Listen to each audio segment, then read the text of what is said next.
Welcome back, everyone. It's been a few days. If you've been following my blog or my Twitter or anything like that, Flickr, you probably know that I broke my ankle last Thursday. Ta-da! In a little accident. I was in the hospital for 4 days, all weekend. I'm a proud new owner of a couple of pins and plates and who knows what all else in there. So it's absolutely the most painful thing I've ever endured, and I've got about 6 to 8 weeks with this cast on, where I'll be kind of sequestered in my house in my little area here. But didn't want to stop my videos. I'll try as best as I can to keep my leg out of the shot, but it's pretty hard. I'm there's not much I can do right now other than sit on this couch. So we'll get started. This is my black page journal, as I like to call it on my blog. I found this journal a long time ago in one of those book sales that just sometimes show up in malls, or this was actually downtown Toronto in the Path. But believe it or not, I bought this book for $8. It's got this, leather cover. It's simply bound there. It's got handmade black paper inside. Sorry, guys. And this little thin piece of, it's not quite wax paper, but parchment paper maybe in between the pages. So I've been kind of working with that, you'll see as we go along. But we'll get started. I really love this Can Company, Can Company sticker. I spent most of my money on scrapping and eating out. The rest I wasted. So that's kind of the story of my life. So I kind of kept it in there. Haven't done any of the first two pages. First page I did do. As everybody is, I'm trying to find my own personal style. This journal is what that's all about. So I'm trying to focus on. It's not for experimentation. It's kind of doing what I normally do, and finding my own distinct style and what I like to do best. So just hand-carved stamps, some old KI memory stickers, some old basic gray paper in the background, some old vellum, art journaling. What a great way to use, again, your older supplies and vellum. Things like vellum that we don't usually use anymore. Some ephemera right there. Sorry if this is extra shaky than usual. I'm really have a balancing act going on. On this page, this is where you can see. So this I actually did on that, tissue type paper, and this paper is on the handmade paper. What I found in this book, when handmade papers and acrylics just don't really get along. Even when I put gesso on first, it just sinks right in.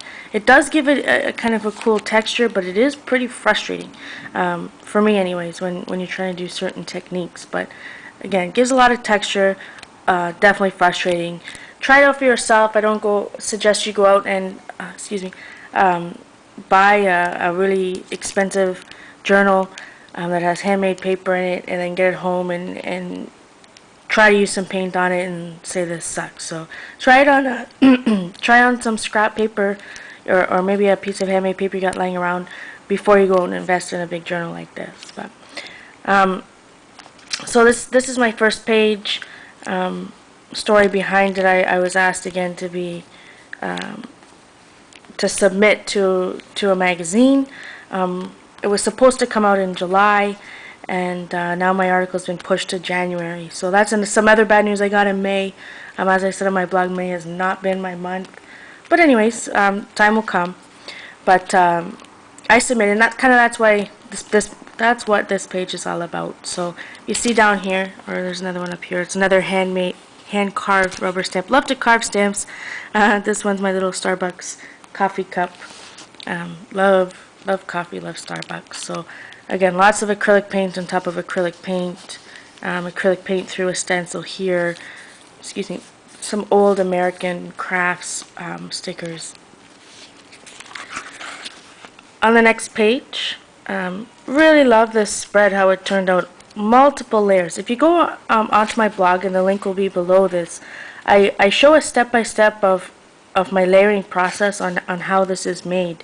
I want to say it's in March, but I'll try to link it to the exact post that I did. But it shows just, again, how I built up all the different layers. So lots going on here. Some of you guys may recognize these really old foam making memory stamps. So great for art journaling, both with ink and or cheap craft paint, which is what I've used here, 2 different sets. Rubber stamping, hand painting here, some old ephemera, some stickers, and you see some scrapbook paper peeking out, some older scrapbook paper here, one of those stencils I really love to use. This time it was with paint rather than glimmer mist, and some packing tape. I find packing tape, sorry, this is masking tape. I find masking tape real fun to use to write on top. So you got a lot of paint going on, especially in this handmade paper journal. Very, very hard to write on. Everything is so textural that it's hard to write. So just put some packing tape down. It's kind of cool. You see a few things, sorry, masking tape down. You see some of the colors and stuff coming through. So very fun to use.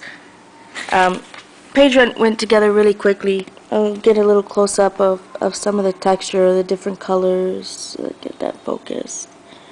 And again, if you look at my blog, you'll be able to see a step-by-step on how I got to this point. The next page, there's 2 of them together, very, very bright. Some of you guys may recognize some of the KI Memories. That package, you'll see, sorry, not KI Memories, K & Company. You'll see me use, I forget what it's called. I know some people have shown it on their hauls. Just bought it at Michael's. I think they still have it. It's this huge package. It comes with a bingo card, all this fun stuff. I have it all over my journals. Those little flowers and sayings and butterflies and oh, so great. Such a good deal, and I use it all over the place. So fun. You see back here this texture, that is pattern paper. It was from a 6x6 stack I have, and I just painted on top. That actually is the pepper,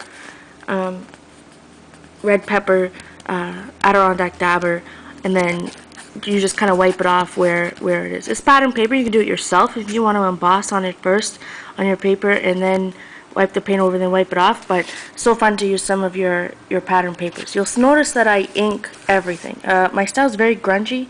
I've had this style in both scrapbooking and art journaling, scrapbooking for a long time. I love to ink the edges of absolute everything. You'll see my handmade stamp just barely up here and some white, some rubber stamping. This is an old KI Memories. I think they called them icicles. I can't remember, guys. Some stickers, some old stickers, just random things. These dots are, it's actually a little scrap piece of machine belting. I work in a factory, and there was a scrap around. I asked the maintenance guys, and literally it's only a 1 inch by so many inch scrap that they were cutting off when they were putting a belt on. And I said, can I have that? They looked at me like I was crazy, but oh, it creates a great texture. Just put a little paint on top. So just think out, think outside the box. Look at your everyday things in your house and figure out, how could I use that? How could I create texture with that on top of your journal page? So these are some Club Scrap unmounted stamps, alphabet stamps, really old vellum piece here, my own writing there. Sorry for the profanity if anyone gets upset with that. Old ephemera. This, I want to say it's a basic gray sticker sheet, swirl cut out there, inked up. Older embellishments. I just get so much joy in using older scrapbook supplies. I know I sound like a broken record, but guys, we all know how much old stuff, if you've been scrapbooking for a long time, we all have a stash, and what a great way to use things. Something like this that I hoarded for so long, now I can touch it. Now it's got a place of honor. So again, so fun. I'm going to stop this here and go on to a part 2. There's only a couple more pages left in this journal. So thanks for watching.